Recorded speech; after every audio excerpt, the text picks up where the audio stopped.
Good morning, everyone. Today we're going to be building some raked stairs.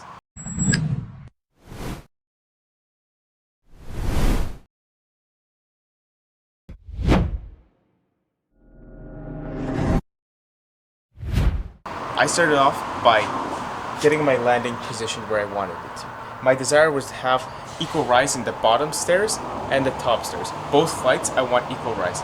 To do that, I have to blend the landing into one of the units of rise. So it's just another riser, very simple. To begin with the positioning of the height of this landing, I went to my foundation wall, measured it, and then found which amount of risers would get me as close to that as possible, which was 4. I got 4 risers in my bottom stair. You can see right here. This is just a mock-up. 1, 2, 3, 4. And that equals up to about an inch below. So I was playing with it. You're not going to get it absolutely perfect, but you could, just that both the bottom flight and then the top flight would have a different unit rise.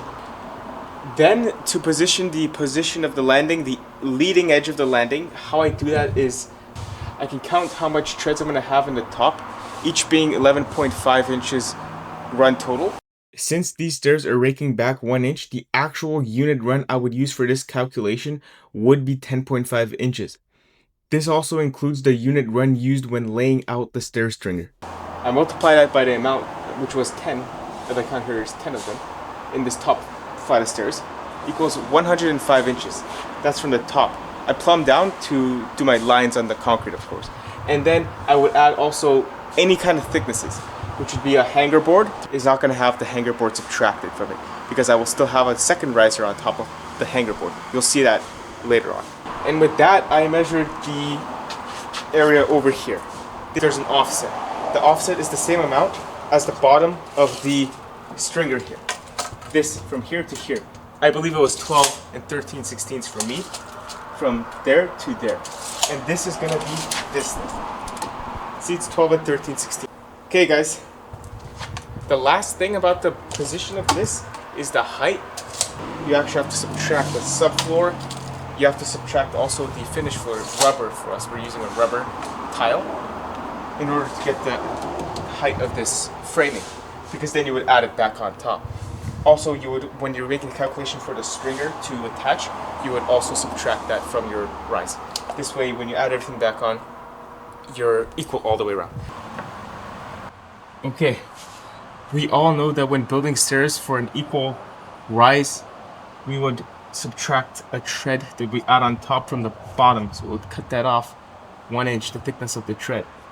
In this case, my stringer will be going into the finished floor, down below the surface of the finished floor, allowing me to have my stringer as long as I actually need. In this case, I have the finished floor.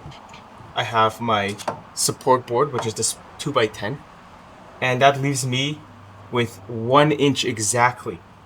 And that 1 inch would be the exact amount I would actually subtract from my stringer.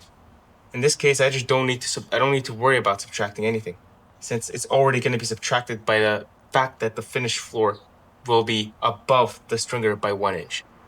Subtracted, not really. Again, I'll add them all up. This is the thickness of the floor. And it will plane out perfectly with my line over there. We're going to cut some of these stringers. You can see that they are with a back rake. And I'll show you how I lay these out too. A couple more points. Space for drywall and a wall in the center here. That's going to divide the two staircases. One wall in the middle dividing the two. When laying out the stringer, the first thing you need is your unit of bridge, which is the hypotenuse of the rise and the run on your stair. For me, it's 12.5 inches. I'm going to start by measuring off from one end of the 2x12 to the other, adding on. Then this helps position the framing square, making sure that you're not going to transfer anything. Then I will mark. You can see it's already laid out. I'm going to go with a red pen to show you each step, how I got all these lines. First thing we lay out is the unit bridge, and I'm going to use my calculator. 12.5 inches plus, recall n plus, so 25 There we go. So we had 12.5. Now we have 25. 37 and 9/16. 50 and 1/16. I would round you. 62 and 9/16. And so on. Then we'll square them down. Next, grab this and set it up to your desired run minus the back rake. Whatever you're gonna have your back rake, you have to subtract that from your run when you're doing this layout. I want 11.5, but I'm doing 10.5, okay?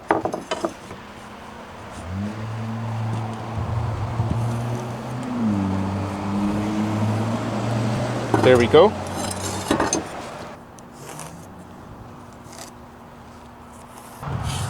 Okay. You're at 10. There we go. Now, that back rake, the 1 inch, am I right? What do we do about that? Well, you can see right now the run is 10 inches and a half. We want to add an inch. It will be a total of 11 and a half. And we can do that simply by using the square to measure off an inch from this plumb line by positioning the square properly. Look at the run. I move this until I get 1 inch. See 18? Right there, 1 inch. Make a mark. We'll do that everywhere. Make a mark. Same thing over here. But it can't go anymore. So I'll just flip it around. Like that. And now I'm looking over here. We'll just do 19. It's 1 inch. And the same thing on here. 19, 20. There we go. And the next thing I like to do is make sure I have a straight line. Just for the visual. It really helps. That line, we're just continuing it. Now we can't really do that. You have to get that point, right? How can we get that? We can maybe go like this. There. Same thing here. Oh, can't do it.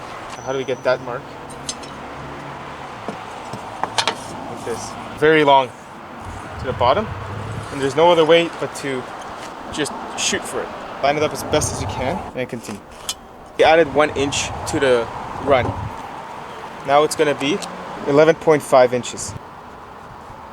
We're going to set this up so that we can have a back rake. Doing that like this.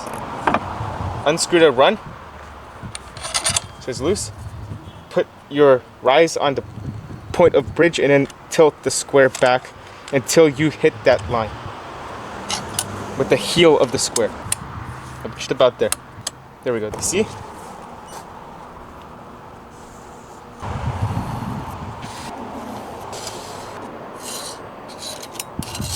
Ooh, there's one more.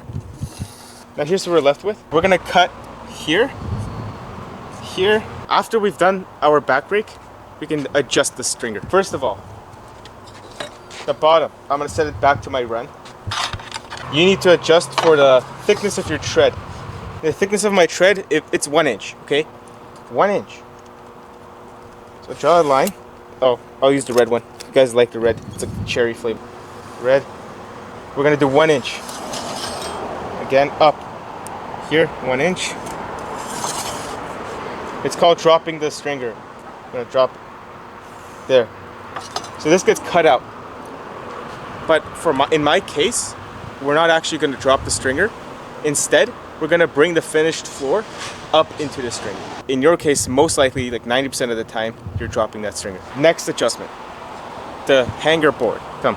If you're dealing with a hanger board, which is gonna be the finish and it's exposed, then you would want to subtract that hanger board. However, if you're not using a hanger board, you don't worry about this. For me, my hanger board, it's 3/4 of an inch. If the hanger board is going all the way to the top and it's actually finished, it's exposed. If I'm not using a hanger board, in my case I'm not, no need. Okay, let's get cutting. I got a laser.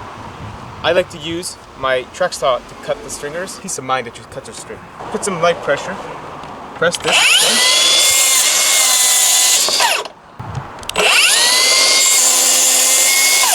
The dust collection on that track saw, unreal. Check it out. Over here, equally spaced 4, and then blocking, offset so that I can screw into it. So we've got some stain on there.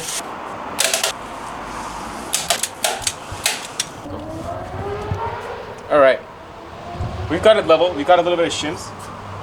Level this way.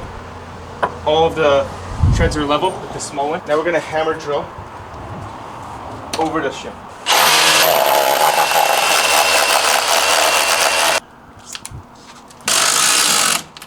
This piece over here is blocked to set up the slope or the rake on the first riser.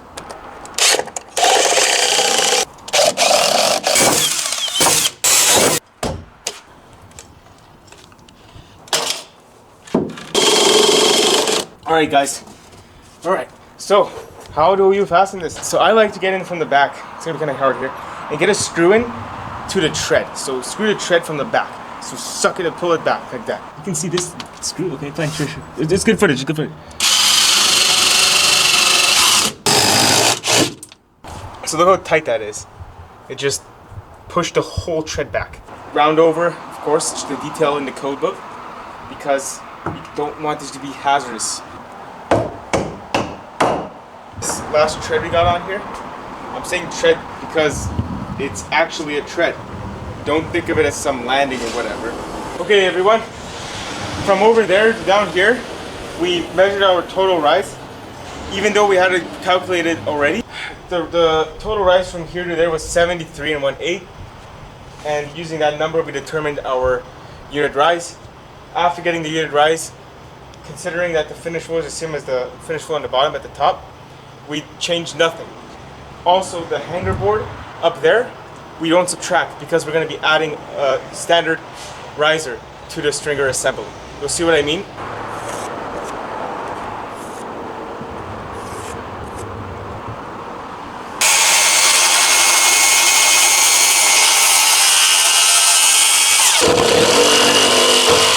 So I'm just laying out my hanger board. This is going to be for the stringers, and we're going to build them and then attach them with the use of 2 people and muscles and a little bit of luck all at once. Just peace of mind. I like doing it this way.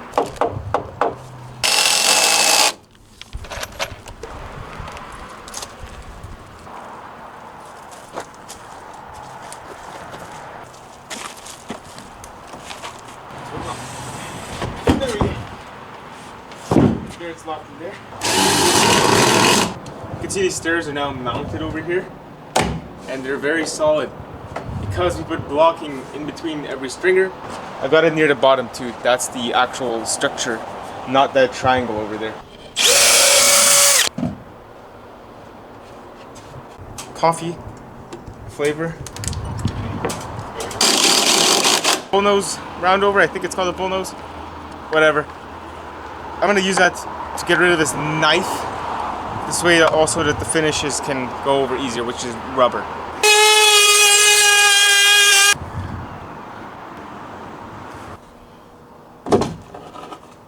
Depending on the fit, I'll either start off by screwing the top down, or I'll screw it from the back of the riser. Over here, it's really flush. It does not need to be sucked back any, which calls for anchoring this baby down through the top.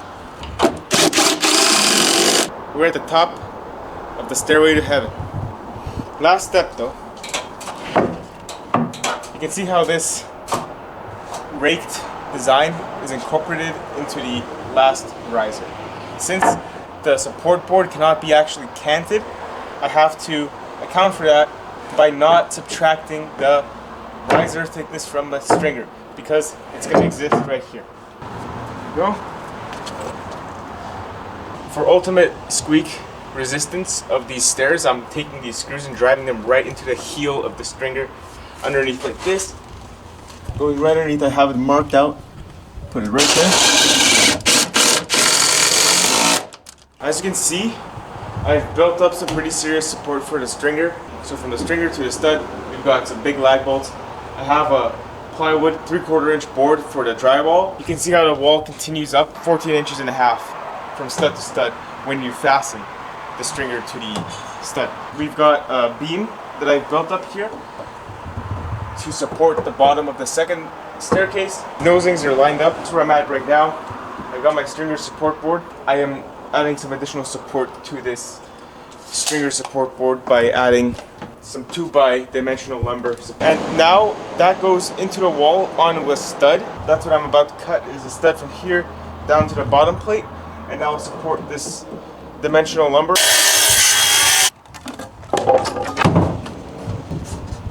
Like that stud, and it's gonna push up on this end.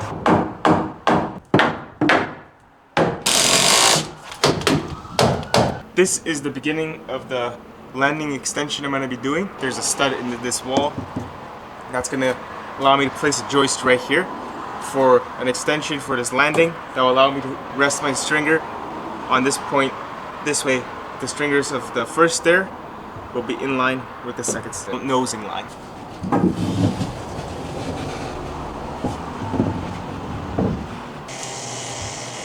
Right here, I have got the stringer assembly finished, ready to go in the stairwell opening. I just centered the center of the stringer support board in the opening. Before fastening everything, I made sure that all the stringers were in the same line and they were all level. As you can see, we've got pretty good results. The bubble is dead center. And this just means that the treads won't be canting and there won't be any variances between the risers. See that gap in the back? Sometimes the riser or the stringers aren't straight and you have to compensate.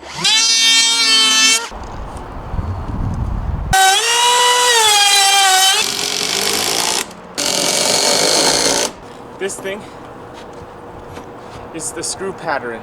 Very time-saving. In this case, the landing was already sheeted with plywood. There's no problem. I just extended the tread. You can see that this stud needs to come towards me about ½ an inch. Also, I've got my laser here too, also showing me ½ an inch. I need to yeet it over ½ an inch and then screw my stringer from the back.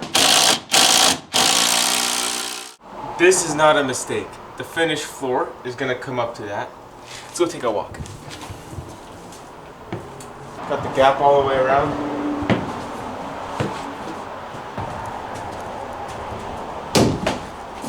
Support wall.